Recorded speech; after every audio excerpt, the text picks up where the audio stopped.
On le fait à deux voix en même temps pour leur dire bonjour. Un, deux, trois. Bonjour. Bonjour. Bonjour. Bon, beaucoup d'entre vous sont habitués aux 10 minutes de duettiste entre Décryptage Géo et la Figéo, entre Françoise et moi-même. On n'avait pas dit 1h30? Si, mais je leur annonce 10 minutes parce que sinon ils s'inquiètent et ils repartent. Donc voilà, écoutez, bien évidemment, on est ravis de vous accueillir, on est ravis que vous soyez là et nous, on est ravis d'être là. Donc merci à toutes et à tous d'être venus.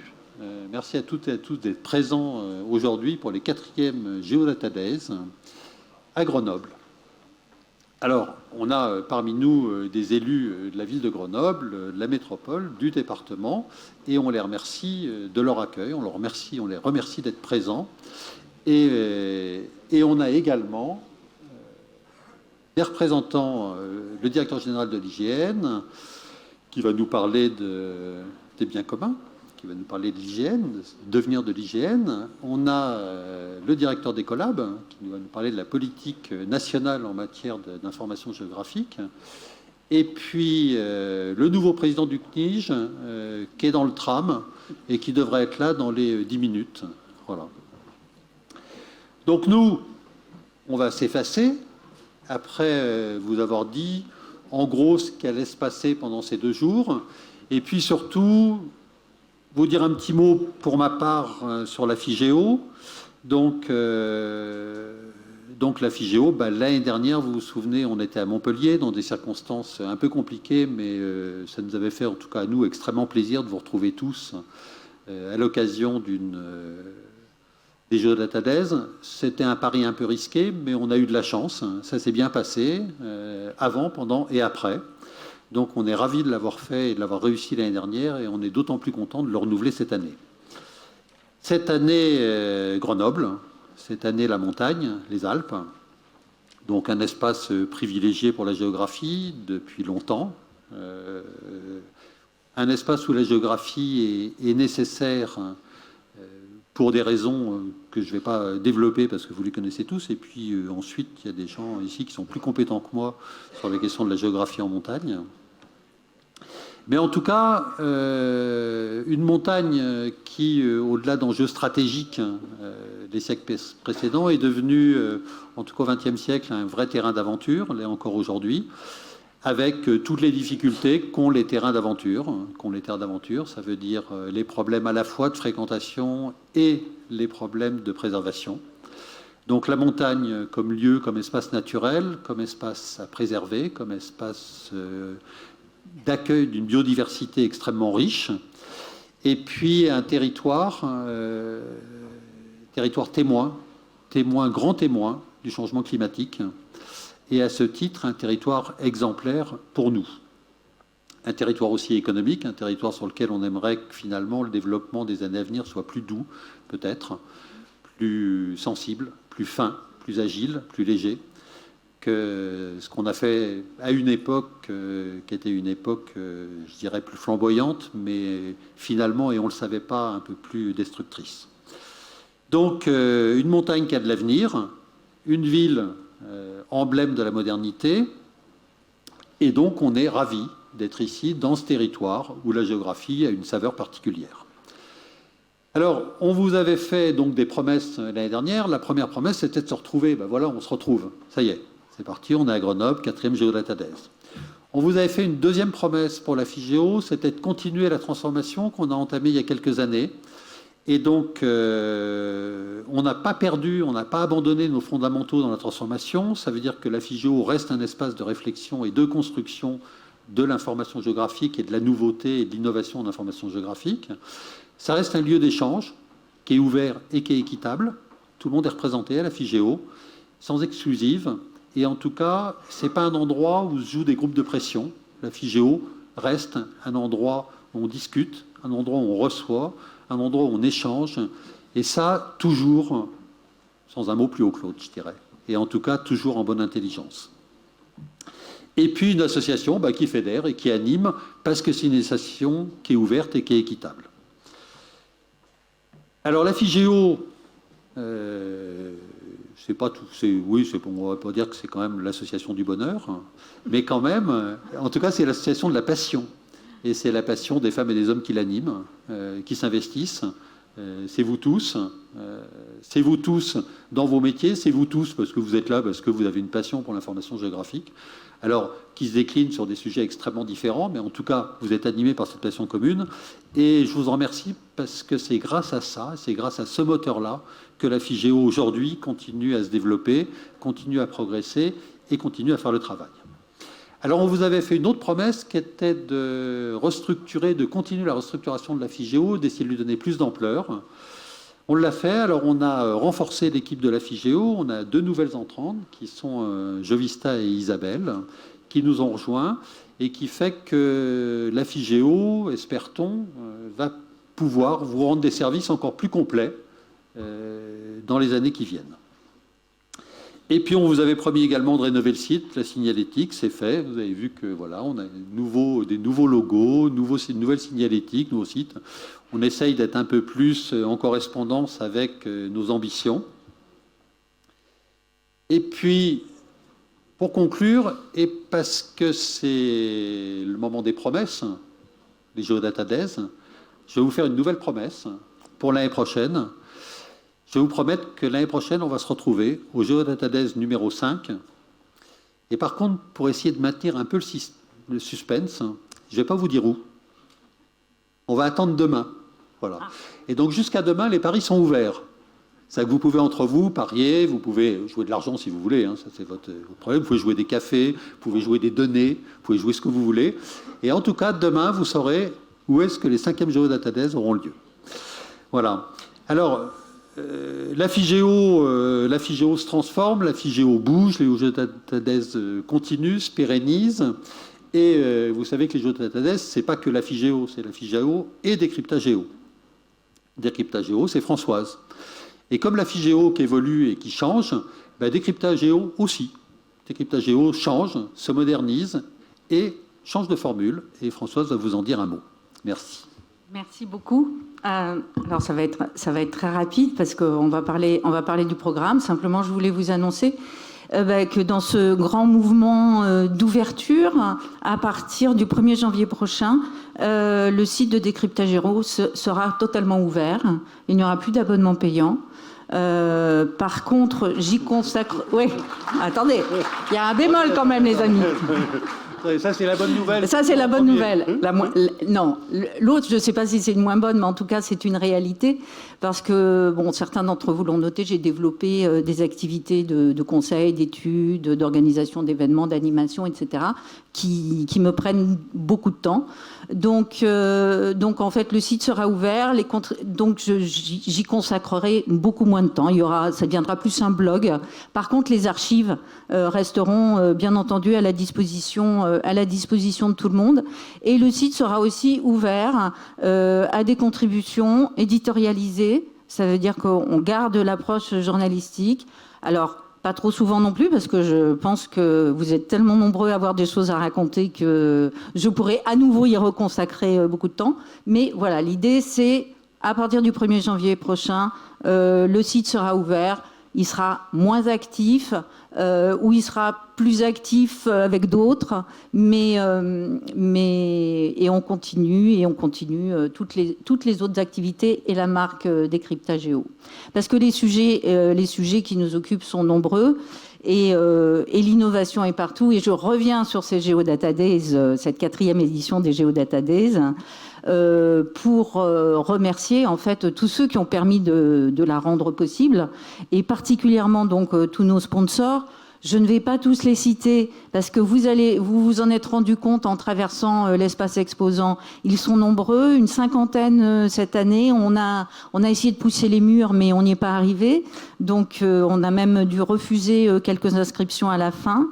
Donc de nombreux sponsors argent. Donc, que vous voyez là, les sponsors bronze qui n'ont pas de stand mais qui sont présents et qui ont proposé de la documentation, des associations, des médias, des universités. Le pari qu'on a pris il y a 4 ans, il est réussi. Il est réussi parce que, voilà, il y a 4 ans, c'est une vraie opération commerciale. Il a fallu aller chercher les exposants et maintenant, maintenant ils viennent quasiment tout seuls, ce qui ne veut pas dire qu'il n'y a pas de boulot. Hein. Attention, je ne suis pas en train de... Et puis un programme, comme vous l'avez découvert, un programme riche, effectivement, la montagne, la biodiversité comme grand thème. 2 grands débats, donc à la fois un sur l'équilibre territorial qui aura lieu demain et sur l'intérêt général qui aura lieu tout de suite après ces mots d'introduction. Un parcours, donc grâce au partenariat avec le CNES, donc Connect by CNES, que Jacques Béas-Garcia nous présentera tout à l'heure. Des défis, la réalité virtuelle, les énergies renouvelables, le big data, les données temps réel, des ateliers débats pour discuter tous ensemble, la sécurité, les plateformes territoriales, l'innovation dans les plateformes territoriales, les géo-entreprises, le PCRS, bien entendu, on ne va pas l'oublier, comment enseigner l'intelligence artificielle, des ateliers sponsors aussi, des challenges. Donc vous voyez vraiment un programme que l'on a essayé d'avoir le plus complet possible. Nous sommes pour la 2e fois dans une édition des Geodata Days en mode Covid. Alors, vous l'avez compris, je vais aller très très vite. Il y a des pots de gel sanitaire un peu partout. Donc, hydroalcoolique, on s'en sert. Vous restez masqué tant que vous êtes debout, tant que vous n'êtes pas en train de manger. Il n'y a que sur scène qu'on a le droit de se démasquer. Pour manger, il faut vous asseoir. Donc à midi, c'est des lunchbox, donc il y aura des manches debout. Vous pouvez revenir dans les différentes salles, vous asseoir, etc. Donc voilà, c'est un peu le principe. Et puis il y a des sens de circulation que vous êtes censés suivre et que vous avez bien entendu tous bien repérés et que vous respectez tous. Je compte sur vous. Non, le plus important, c'est votre badge. Puisque le fait de vous avoir donné le badge prouve qu'on a contrôlé votre passe sanitaire. Et ça va surtout nous servir donc, pour demain, pour ne pas vous réembêter. Donc, gardez votre badge pour demain, tous ceux qui reviennent. Et pour ce soir, pour la soirée, ça va vous servir ça va nous éviter d'avoir à recontrôler les passes sanitaires. Alors, quelques recommandations. La soirée, malheureusement, est complète. Donc, puisqu'il y a un problème de montée avec les œufs, de redescente, de place, etc. Donc, voilà, on ne va pas faire écrouler le fort de la Bastille, quand même, ce serait dommage. Donc, si jamais il y en a parmi vous, parce que nous avons une liste d'attente, s'il y en a parmi vous qui, suite à un contretemps, etc., n'ont pas encore prévenu qu'ils ne venaient pas ce soir et savent qu'ils ne vont pas venir, s'il vous plaît, allez le dire à l'accueil, parce qu'il y a des gens en liste d'attente et qui seront ravis de venir. Le sésame, c'est d'avoir un petit O sur son badge pour avoir le droit de venir à la soirée ou d'avoir une pastille bleue si c'est de la dernière minute. L'application Imagina, nous essayons de limiter effectivement dans le cadre sanitaire, nous essayons de limiter les papiers, etc. Donc l'application Imagina, vous y retrouverez tout le programme. Vous avez cette année la possibilité de prendre des rendez-vous les uns avec les autres, donc n'hésitez pas à l'utiliser. Vous avez eu un QR code sur le programme pour vous aider.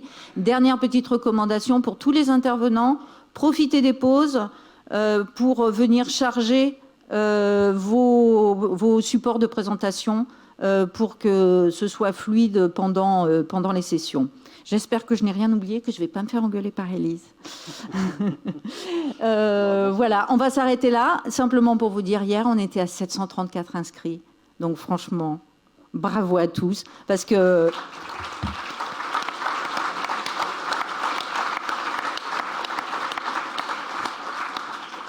pour venir, il y en a qui ont quand même un peu galéré. Donc entre les inondations, les autoroutes coupées, les trains arrêtés, etc. Donc vraiment, merci à tous de votre courage. Et nous déclarons les Geodata Days. Où ? Vert. Ah, sur Grenoble, bien, vert. Vert à Grenoble. Vert à Grenoble. Je te laisse... Écoutez, maintenant donc... Pardon. Je dis maintenant donc place aux élus. Place à la puissance invitante. Madame la conseillère élue à Grenoble, je vous passe la parole.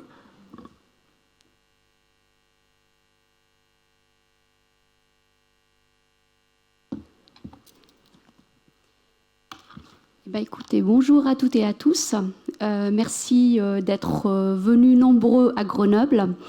Je suis très heureuse et ravie d'accueillir la 4e édition des Geodata Days à Grenoble. Merci aux organisateurs d'avoir choisi notre ville, notre territoire. Merci à Jean-Marie, merci à vous, Françoise, merci beaucoup.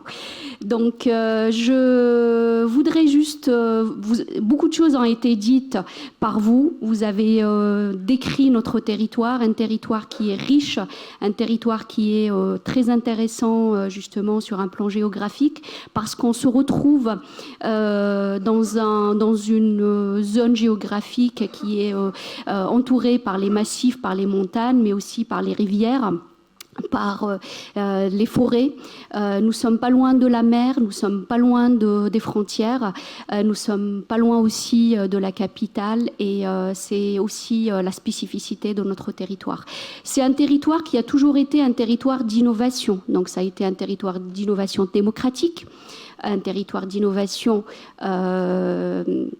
technologique, un territoire d'innovation sociale, et maintenant c'est un territoire d'innovation pour la transition écologique. Une transition qui est très importante pour nous toutes et tous, parce que c'est un phénomène qu'on prend de plein fouet, et il va falloir qu'on l'anticipe, qu'on l'organise, et c'est grâce à vous toutes et tous, avec votre capacité et dans chacun de vos domaines, justement d'identifier et de nous permettre, nous, en tant que pouvoir public, d'identifier les possibilités, les différentes possibilités pour agir sur ces questions-là. Donc, je rappelle que Grenoble a été pionnière sur l'ouverture des données, donc dès 2014, avant la loi République numérique, la loi dite Le Maire, et depuis, nous avons mis en place un portail d'ouverture des données. Donc, c'est un portail qui nous permet, et en tant que collectivité, en tant que partenaires, avec nos partenaires et les acteurs économiques, et notamment le grand acteur des mobilités sur notre territoire, le SMAG, justement pour travailler sur ces questions d'ouverture de données qui nous permettent, nous, en tant que pouvoir public, de répondre à des questions majeures qui sont des questions de démocratie, de transparence dans un premier lieu, mais aussi de décision pour orienter nos politiques publiques. Donc, nous sommes sur un territoire qui est, comme l'a dit Jean-Marie très justement, avec je dirais, une diversité et géographique, avec des choses qui nous permettent, nous, et tous les acteurs avec qui on travaille, notamment les acteurs économiques, le monde de la recherche, les universités, les habitants, et aussi nos partenaires des collectivités avec qui nous travaillons étroitement sur ces questions-là. Donc, sans trop tarder, écoutez, moi je vous souhaite une très belle édition, 4e édition des Geodata Days. Merci à mes collègues élus d'être là. Merci aussi aux partenaires qui sont les représentants de l'État, les représentants de la région qui sont présents, d'être parmi nous. Et puis, je vous souhaite la bienvenue à Grenoble. Nous avons besoin de vous justement pour nous aider à travailler sur ces questions-là. Bienvenue à Grenoble et très bon congrès ici sur notre territoire.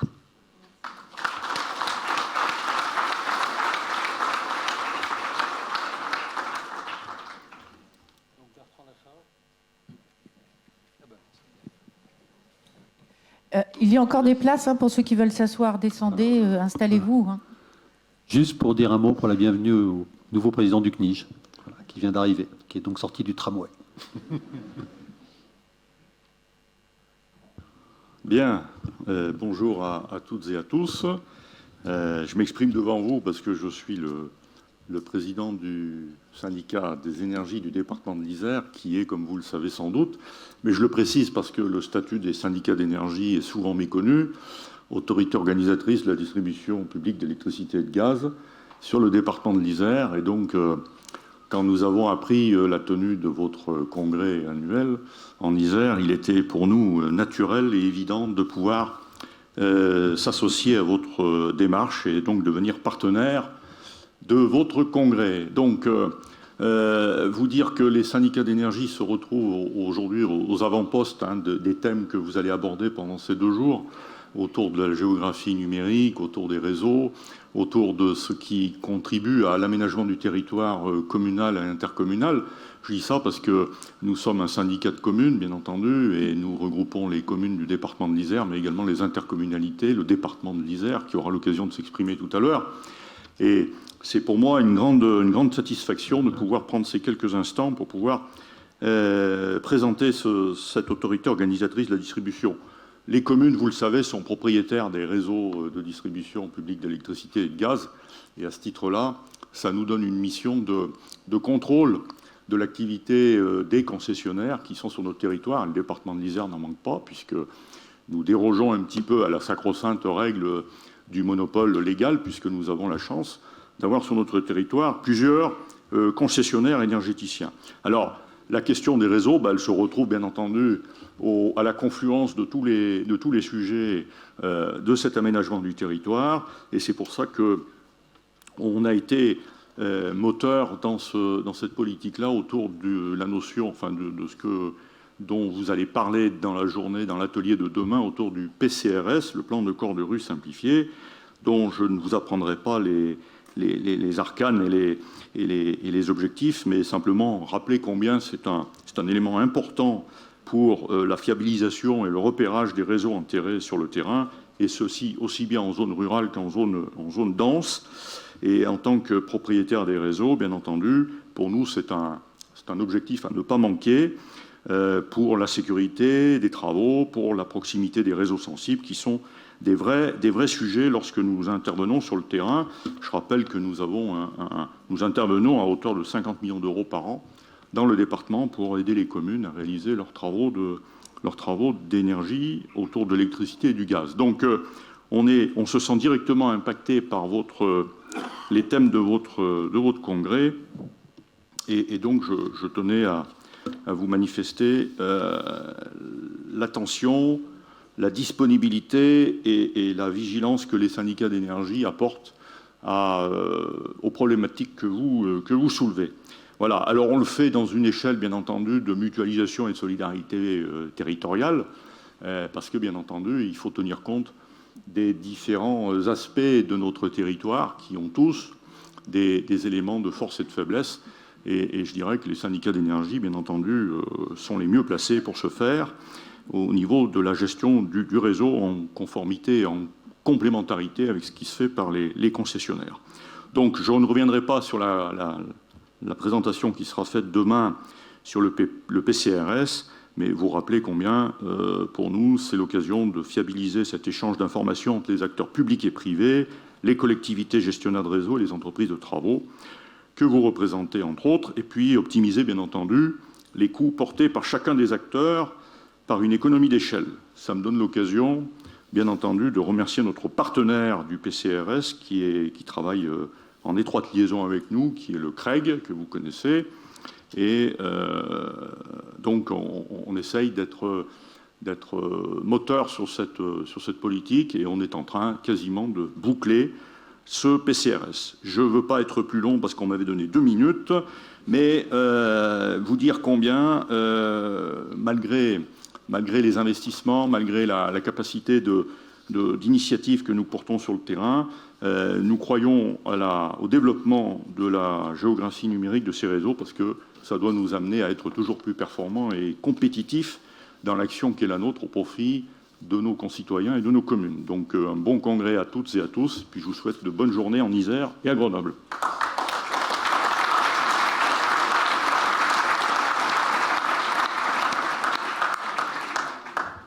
Monsieur le Président, merci.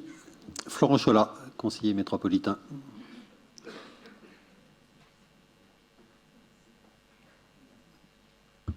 Merci beaucoup. Je suis un peu plus petit que Jean-Marie, donc je vais me permettre de baisser le micro. C'est une question de pure mécanique. Merci Jean-Marie, merci à tous d'être présents ici aujourd'hui.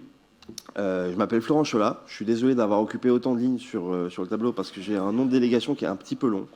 Délégué en charge du développement du numérique, de l'innovation digitale et de la gestion publique de la donnée. La troisième partie est extrêmement importante pour ce qu'on va se dire aujourd'hui et ce que vous allez vous dire pendant 2 jours, parce que la gestion publique de la donnée, ça reste quand même dans le comité de pilotage que j'ai la chance de co-animer avec Amel, que vous avez vu il y a un instant, quelque chose d'extrêmement important. Par ailleurs, en dehors de cette délégation numérique, j'ai la chance d'être maire d'un petit village et du coup d'avoir des problématiques en commun avec Damien comme avec Jean-Marie. J'ai la chance d'avoir une petite structure qui, et Jean-Marie me le faisait remarquer tout à l'heure, a la fâcheuse tendance de ne pas être affiliée à la FIGEO. Je pense qu'il va falloir changer ça parce que sinon je vais avoir du mal à venir en tant que spectateur à la 5e édition, même si je ne sais pas actuellement où il va se trouver. Et j'ai surtout la chance d'avoir été, je suis géographe, et d'avoir fait de ma licence à la thèse mes études à l'Institut de géographie alpine, devenu ensuite Institut d'urbanisme et de géographie alpine, qui est quand même mon élément. Je pense qu'il y a beaucoup d'anciens de l'Institut d'urbanisme et de géographie alpine ici.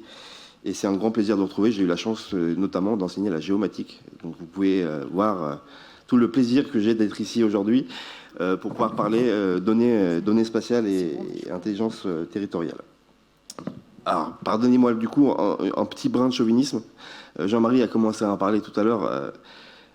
Il y a beaucoup de géographie. Le poids de l'Institut de géographie alpine ici est très important. On est sur un des plus vieux instituts de géographie alpine qui a existé. Le seul à s'appeler Alpine d'ailleurs. 1907, il faut se dire qu'il y a 114 ans d'histoire sur la géographie, qu'il y a cet écosystème-là de cet institut qui a apporté énormément et qui a beaucoup apporté à l'information géographique. Il ne faut pas oublier tout l'écosystème qui peut graviter autour. En fait, l'Institut de géographie alpine ne serait pas arrivé à ce niveau d'excellence s'il n'y avait pas eu les écoles d'ingénieurs, les universités qu'elle a avec, l'Institut d'urbanisme avec lequel il a fusionné plus tard, ou encore l'école d'architecture, et tout un écosystème qui a permis à la région grenobloise d'apporter des éléments pertinents pour faire l'évolution de l'information géographique. Là, je vous parle en tant que conseiller métropolitain. Une chose très importante, c'est que on ne se rend pas compte, ou alors on ne le dit pas assez. Je pense que les gens qui sont ici s'en rendent très bien compte, le poids et l'intérêt que peut avoir l'information géographique dans la construction de ce qu'a été la construction métropolitaine. Il faut vous dire qu'on partait en 2014 d'une situation sur laquelle on avait 49 communes, 49 PLUI, des données qui étaient assez disparates en fait entre les données des réseaux qui arrivaient alors du CEDI, précédent nom du territoire d'énergie 38, et que la construction métropolitaine sans l'information géographique, elle ne serait pas si simple. C'est-à-dire qu'à un moment, accumuler ces données-là, construire ces données-là, nous construire un territoire de projet, si on n'a pas l'information géographique qui nous permet d'uniformiser et de travailler ensemble, on est un petit peu handicapé et on ne serait pas allé si loin. En tout cas, on n'en serait pas là où on en est aujourd'hui. Au gré des transferts, 2015, tous les transferts, on a transféré l'eau potable, l'énergie, la voirie, les ouvrages d'art, c'est énormément d'informations qu'il a fallu rentrer, collecter au sein d'un système d'information territorial. Donc je vois quelques représentants ici aujourd'hui au sein des services métropolitains. Et du coup, voilà, tout plein de données hétérogènes. Donc un enjeu énorme de pouvoir travailler un certain nombre d'acteurs publics au sein des services, mais aussi un certain nombre d'acteurs. On a pu s'appuyer sur un écosystème dont vous êtes les meilleurs représentants de collectifs, de consulting, pour avancer là-dessus. Pour avancer vers un référentiel commun, l'intégration de feuilles de route et de schémas directeurs pour préparer l'avenir et avancer ensemble sur l'information géographique. L'idée étant quand même d'arriver à restituer de manière simple une information consolidée. Et ça, c'est déjà une énorme valeur ajoutée d'usage. Enfin, pour arriver à consulter tout ça, c'est énorme. Ça nous a permis de travailler avec nos partenaires, que ce soit les communes, les 49 communes de la métropole, les collectivités voisines, les syndicats, les sociétés, les usagers. Et ça nous permet d'aborder maintenant les grands enjeux, les grands défis qui arrivent maintenant sur l'information géographique. J'en ai noté quelques-uns, mais il y en a plein. Je pourrais en parler pendant des heures, mais on m'a donné que 2 minutes. Donc du coup, j'essaie de faire vite. Je pense notamment à tout l'enjeu de l'ouverture de ces cercles d'usagers. Il y a quelques années, l'information géographique, c'était un groupe de géographes, de géomaticiens qui savaient le faire. Maintenant, en fait, l'information géographique, le cœur, c'est tout un tas d'interfaces avec le public. Enfin, je pense notamment pour la métropole, le gros travail qui a été fait pour formaliser le plan local d'urbanisme intercommunal au sein d'un seul site ouvert au public et sur lequel les services peuvent consulter et tout le monde peut se rejoindre dessus. Il y a un enjeu de la relation avec les citoyens, c'est comment on va arriver à travailler ces données. On a des structures, des événements ici dans la métropole qui font référence en la matière. Je pense notamment au Grenoble Civic Lab qui permet d'imaginer la réutilisation des données qui sont présentes en open data.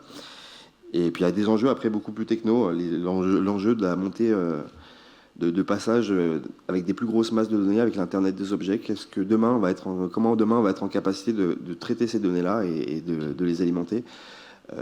Nous, acteurs publics, on n'a pas forcément de billes là-dessus. Par contre, s'il y a bien des gens qui ont des billes pour savoir comment on va traiter ces données-là, c'est le public qui est ici. Donc, en fait, on compte sur vous pour avancer là-dessus et aussi avec les gros enjeux qui sont au cœur des réflexions des entreprises grenobloises, comme l'intelligence artificielle et tout un tas d'éléments, tout un tas de défis sur lesquels on a besoin de coordination, que ce soit des petits consultants, j'ai petits consultants, j'en suis un, donc petits consultants à toute petite échelle, des PME, des petites entreprises comme des grands comptes sur lesquels on a besoin de pouvoir avancer sur ces données-là.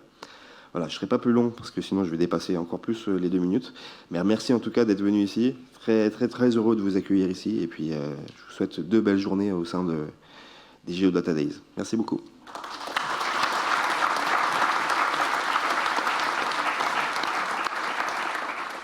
Merci. En fait, parce que tu avais 3 lignes, donc tu as eu le droit à un peu plus de temps. Je crois que c'est ça l'histoire.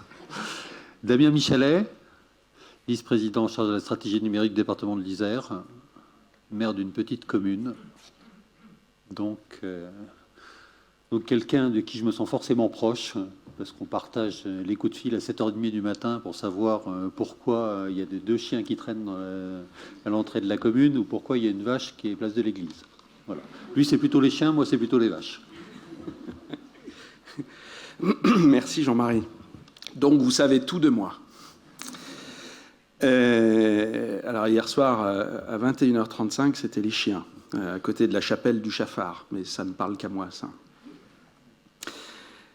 Monsieur le Président, cher Jean-Marie, merci pour ton accueil, qui a tout dit ou presque sur moi. Merci à toutes et à tous. Je salue mes collègues élus de la ville de Grenoble et de la métro.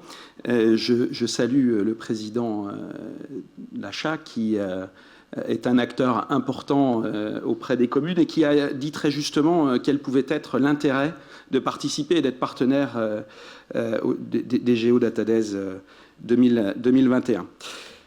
Alors du coup, moi si je suis là, en fait c'est un peu compliqué parce que quand on est le dernier, ce qui est bien, c'est qu'on peut faire la longueur qu'on veut, puisqu'il n'y a personne qui attend derrière, mais aussi tout a été dit. Et je rejoins en tout point Florent qui a très justement résumé, mais bon, il avait 3 lignes, alors il pouvait, mais qui a très, très justement décrit ce que l'on pouvait attendre d'un événement comme le vôtre. D'abord, on est ravis de vous accueillir à Grenoble, en Isère.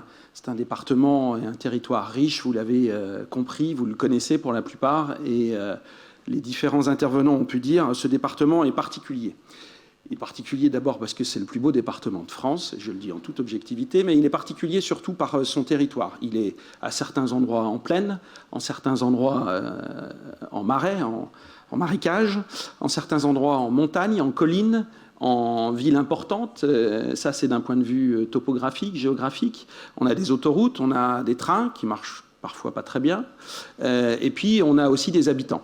On a des habitants qui sont dans des grandes métropoles, comme nous le sommes ce matin. On a des habitants qui sont dans des villages plus petits, comme le mien, mais limitrophes du département du Rhône.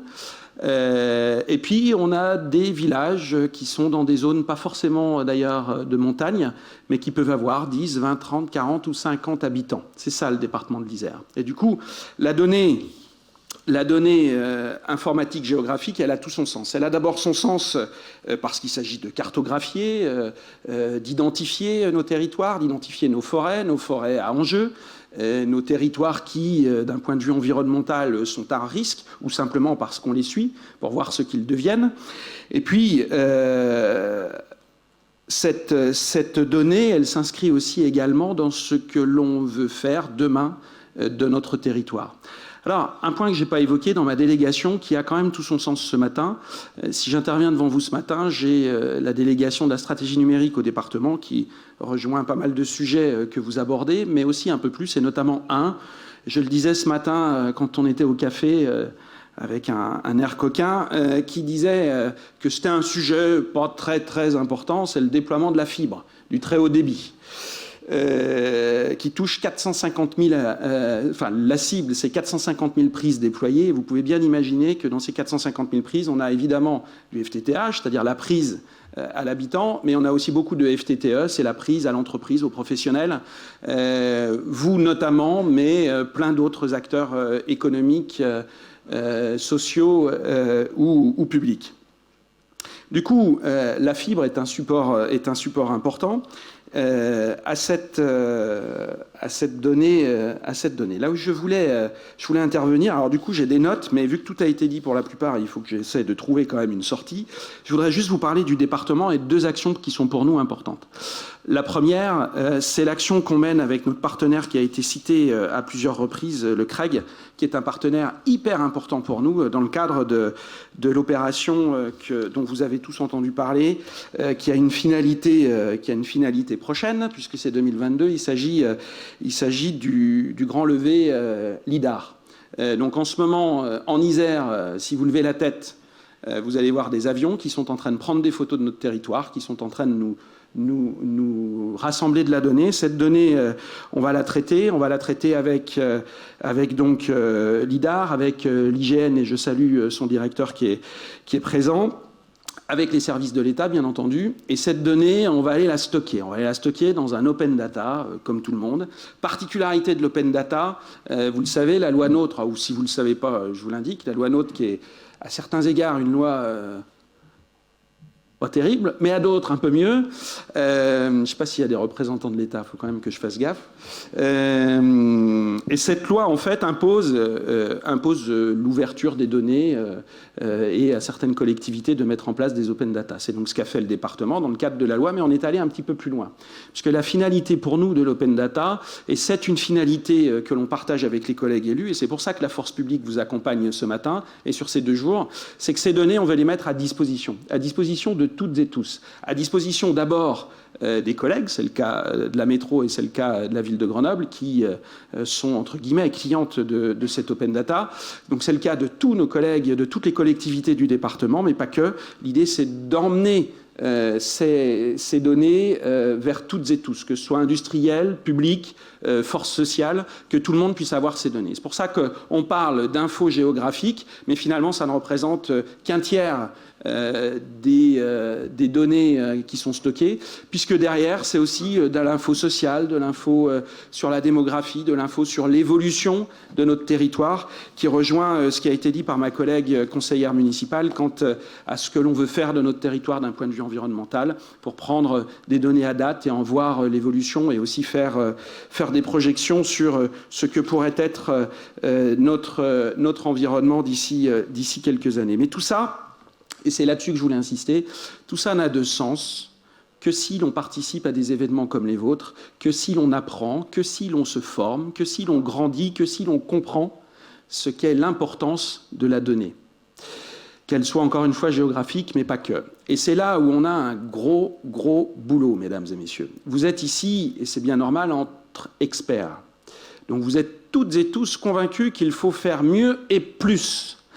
Mais il faut aussi accompagner nos collaborateurs du département, les collaborateurs des collectivités, certaines forces économiques, mais aussi toutes nos administrations, mais aussi toutes nos collectivités, les accompagner dans la formation, les accompagner dans la prise en compte de l'importance de la donnée, de comment l'avoir, de comment la maintenir, de comment la faire évoluer. Et c'est aussi un des sujets que porte le département et qu'il porte aussi avec vous pendant ces 2 jours. Alors je vous souhaite 2 belles journées à Grenoble, mais il fait toujours beau à Grenoble, donc ça ne posera pas de problème, mais surtout partagez, apprenez et convainquez, essayez de convaincre toutes celles et tous ceux qui ne seraient pas là pendant ces 2 jours.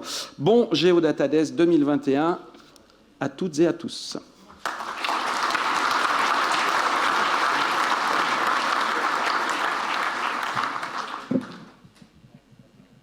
Monsieur le maire, merci. Et bonne chance pour les chiens. Tous ces discours, c'était du miel à nos oreilles, si je peux dire, et ça fait une transition absolument parfaite, donc on vous remercie tous.